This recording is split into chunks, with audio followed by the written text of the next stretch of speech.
आप सभी को मेरा मैत्रीपूर्ण नमो बुद्धाय जय भीम।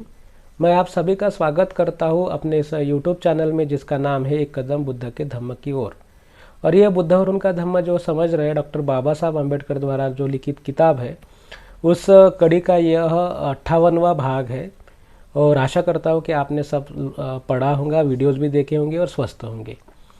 तो हमने आज तक 9 पारमिताएँ देखी है। आज हम 10वीं पारमिता देखने वाले हैं जो है उपेक्षा। तो ये उपेक्षा क्या है? उपेक्षा नैराश्य तो नहीं है। उपेक्षा नैराश्य नहीं है। उपेक्षा के कारण व्यक्ति अपने समस्याओं को हल करने के लिए प्रेरित होता है। कोई व्यक्ति अच्छी स्थिति में होता है, कोई व्यक्ति बुरी स्थिति में होता है।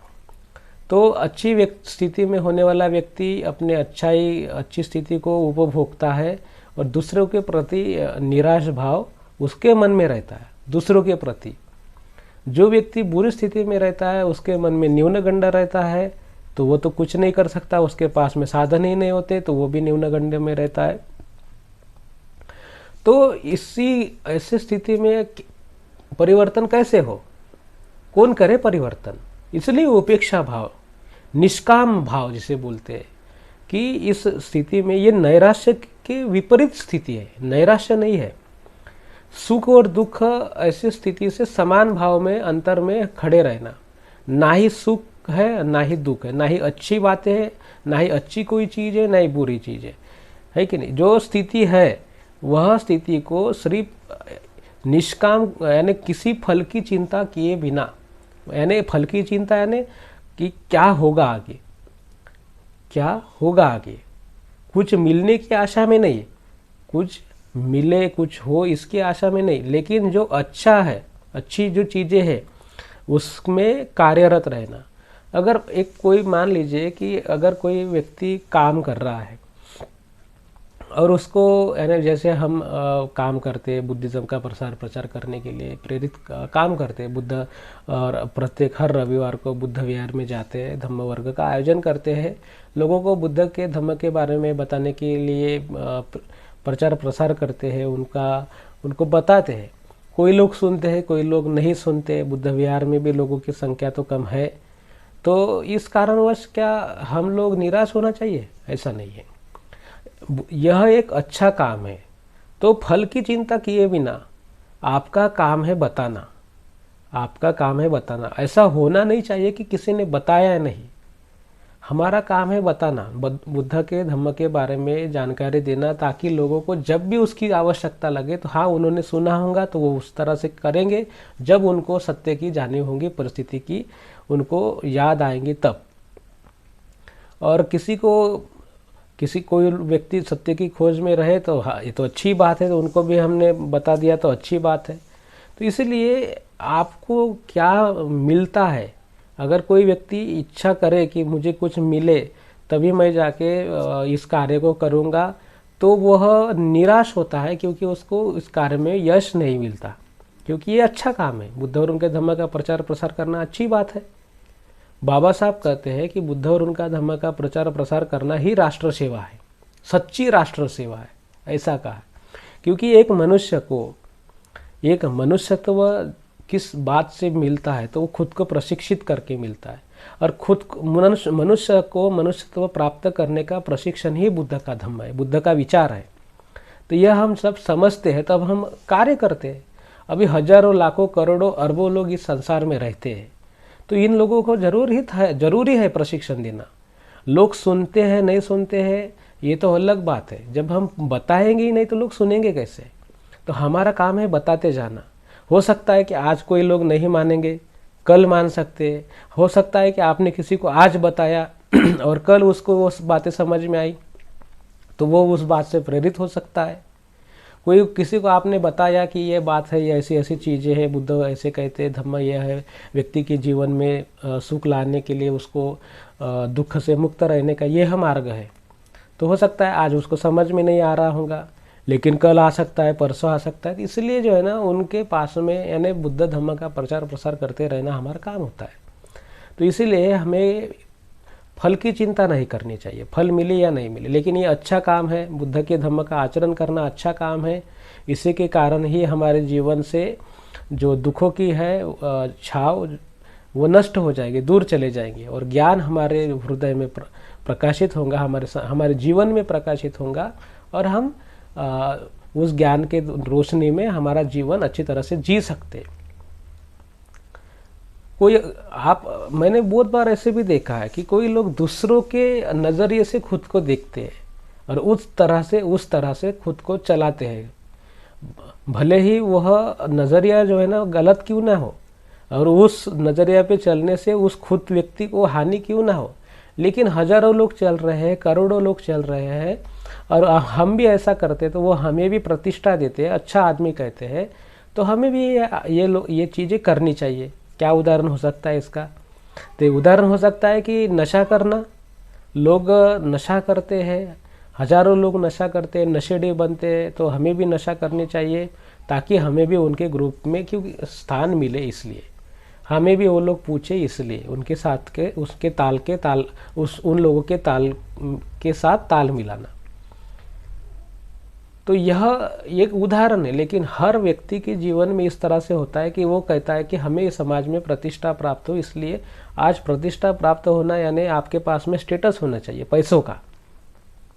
आपके अभी अन्न वस्त्र निवारा आरोग्य और शिक्षण, यह जो अपनी जो मूलभूत आवश्यकताएं है, तो यह तो पूरा करने के लिए हम प्रयास करते हैं, लेकिन इससे भी बेहतर और मिले, यानी इससे भी और कुछ ज़्यादा आसक्तियाँ जो होती है, यानी घर तो है तो घर बड़ा होना चाहिए, आलीशान होना चाहिए, मकान होना चाहिए, बंगला होना चाहिए, कार होनी चाहिए, एरोप्लेन होना चाहिए, बिल्डिंग होनी चाहिए।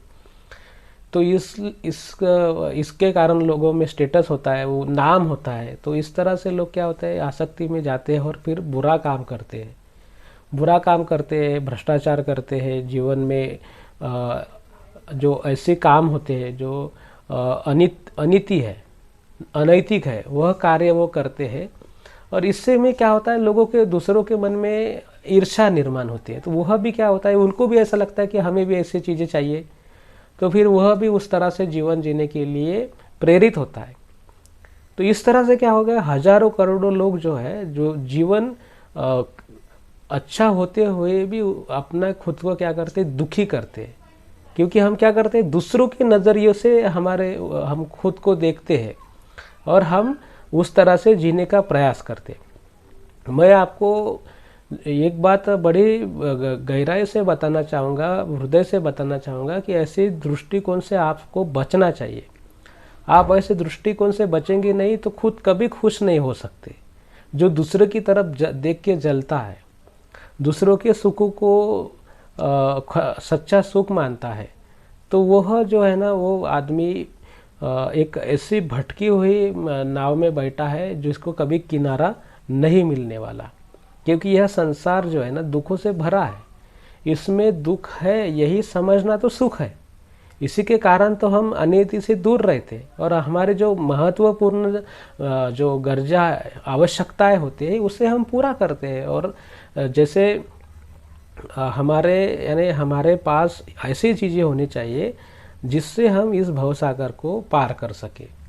अगर मान लीजिए कि आपके पास कुछ चीज़ें हैं और आपके पास में बहुत अंतर है, समय है काटने के लिए, आप एक रास्ते से जा रहे हैं और आपके पास में पानी है, और आपको लगता है कि इस पानी को मैं अभी के अभी पी जाता हूँ, तो आप अभी पी जाएंगे तो यानी जो सफ़र है वो उस सफ़र में वो पानी आपको यानी आपके चलेगा नहीं, क्योंकि ख़त्म हो जाएगा और फिर आपको तकलीफ होगी।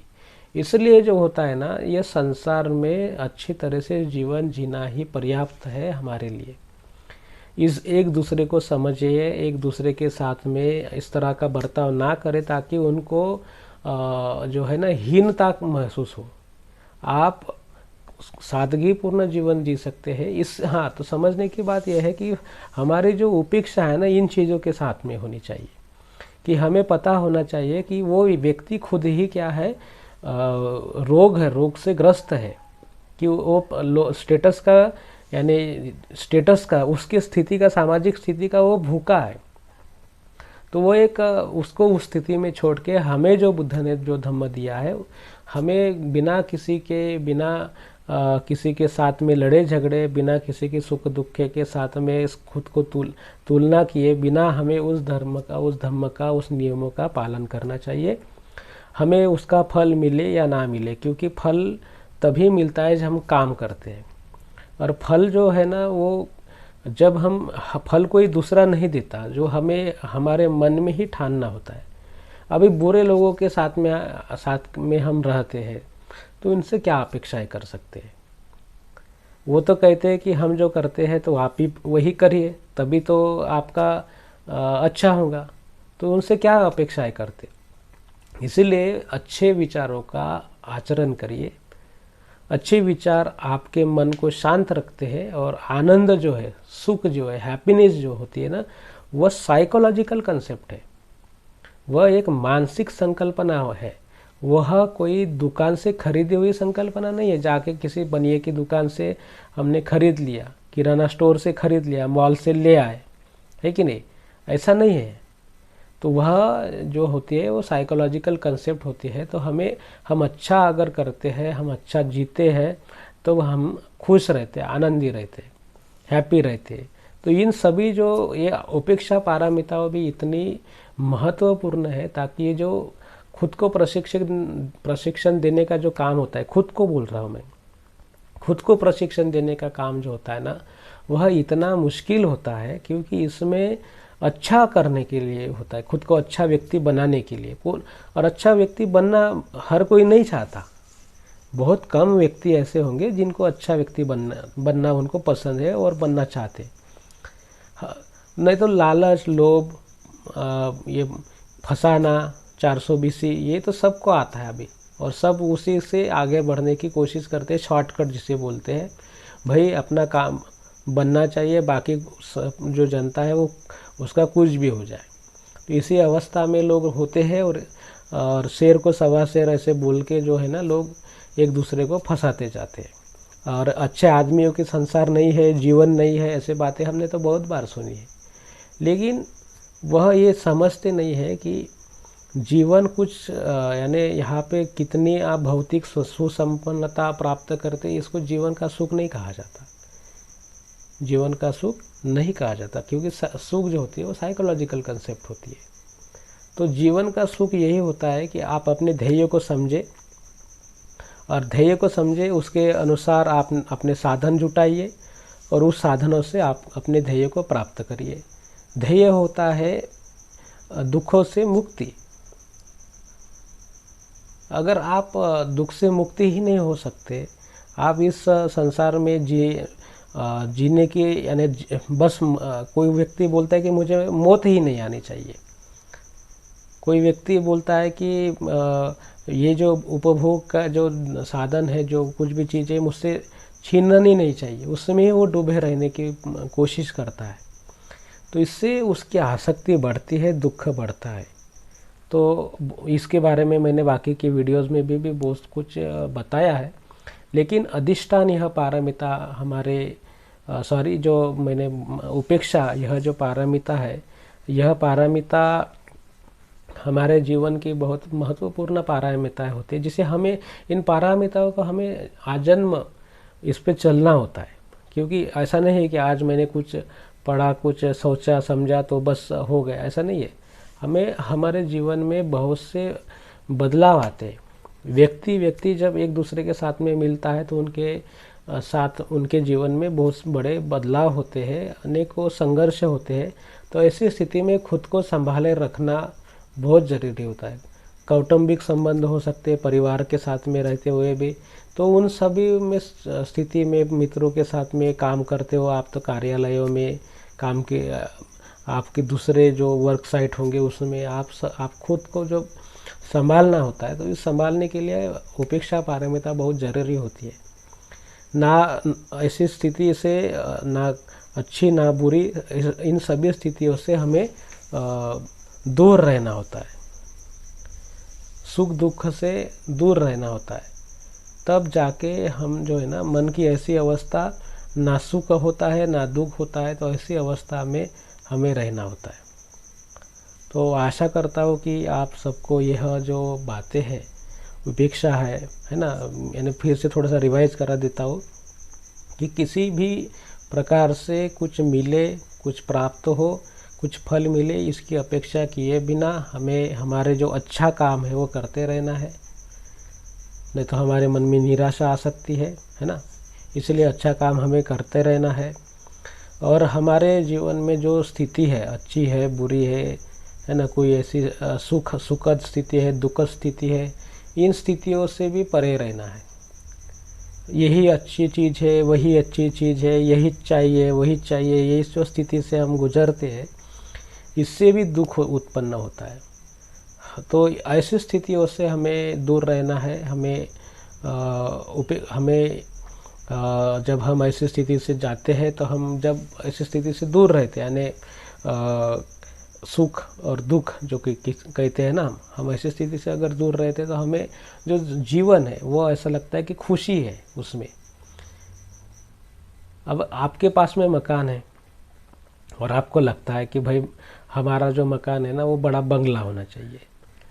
अगर आपके पास में पैसा है तो कोई बात नहीं, आप बना सकते हैं। लेकिन आपके पास में पैसा नहीं है, लेकिन आप जिस मकान में रहते हैं वो अच्छा हो सकता है, लेकिन ये ईर्ष्या, स्टेटस जैसे मैंने बोला कि तो इच्छा होती है, तो हो गया दुख। तो जो है वो हमें अच्छा है, बेहतर है ना। जो स्थिति है उस स्थिति में, यानी जो अच्छी स्थिति है हमारी, वो उसको अच्छी करना है, ये तो ठीक है। लेकिन उसको एक ऐसी स्थिति से तुलना करना कि जो जिसके अनावश्यक है, अनावश्यक स्थिति से तुलना करना, तो इस ऐसी स्थिति से हमें हमेशा बचना चाहिए। इसी को उपेक्षा कहते हैं। वो निराशा से अलग पार्ट है, निराशा अलग होती है, उपेक्षा अलग है। उपेक्षा हमें कार्य करने के लिए प्रवृत्त करती है। हमें किसी के सर्टिफिकेट की ज़रूरत नहीं होती, कोई हमें शाबाशी दे, कोई हमें अच्छा बोले, कोई हमारे साथ में काम करने के लिए तैयार हो, कोई हमारी निंदा ना करे, ऐसी स्थिति हमें नहीं चाहिए। यानी हम ऐसी स्थिति से दूर रहते। कोई हमें बोले, डांटे, हमारे काम का विरोध करे, या हमें गाली दे, या हमें सर्टिफिकेट दे, अच्छा बोले कि आप अच्छा काम कर रहे हैं, ऐसे दोनों स्थिति से हम दूर रह के जो काम करते हैं, खुद को परिवर्तित करते हैं और परिवर्तन का काम करते हैं, तो यह काम इस स्थिति में होकर जो करते हैं तो उसको उपेक्षा पारमिता कहते हैं, और जिसकी हम सबको ज़रूरत होती है, क्योंकि अच्छे व्यक्तियों को बुरा कहा ही जाता है। तो आशा करता हूँ आप सभी लोगों को यह जो पारमिताएं हैं जो हमें जीवन भर पूरा करनी है, आप सभी लोगों को समझ में आया होगा। इसके बाद का जो एक भाग जो है कि बुद्ध के पहले प्रवचन का कंक्लूजन, यानी समाप्ति, वो थोड़ा बड़ा है, तो उसको हम बड़ा यानी उसका मतितार्थ बड़ा है, तो उसको हम 2-3 भागों में करने वाले हैं। आशा करता हूँ कि ये वीडियोज़ आपको समझ में आया होगा, क्या है पारमिताएं, पूरी आपको समझ में आई होंगी। आज की भी पारमिता आपके समझ में आई होंगी। आपके कुछ सवाल हो तो कमेंट्स में लिखिए, जवाब देने का प्रयास दूंगा, और हो सकता है तो उस पर वीडियो भी बनाऊंगा। और वीडियोस को लाइक करिए, शेयर करिए अपने आप्ते इष्ट दोस्तों और परिवार के लोगों के साथ में, ताकि उनको भी धम्म के बारे में जानकारी मिले। अच्छा आदमी अगर बने तो सबको उसका फ़ायदा होता है, सबको अनायास से ही अनेक चीज़ें मिल सकती है, क्योंकि हम बुरे होते हैं इसलिए लोगों का हक हम छीन लेते हैं, और लोगों के जो कुछ जो उनकी प्राप्ति होती है, उनको जो मिलना चाहिए उसको हम रोके रखते हैं। हम अच्छा आदमी बनेंगे तो सबको सब कुछ मिल जाएगा ना, तो जीवन भर संघर्ष करना पड़ता है। तो इसलिए वीडियोज़ को शेयर करिए, अपने आचरण में परिवर्तन लाइए, दूसरों के भी आचरण में परिवर्तन लाने के लिए कोशिश करिए। चैनल को सब्सक्राइब करिए ताकि आप लोगों हम यानी जो बुद्ध और उनका धम्म जो हमारी अपनी टीम है उसकी सदस्य संख्या बढ़े, और बुद्ध और धम्म के बाकी वीडियोज़ है, प्रासंगिक के वीडियोज़ है, उसके नोटिफिकेशन भी आपको मिले। और इसी के साथ में आप सभी लोगों के प्रति मंगल कामनाएं व्यक्त करता हो और अपने वाणी को देता हो विराम। नमो बुद्धाय, जय भीम।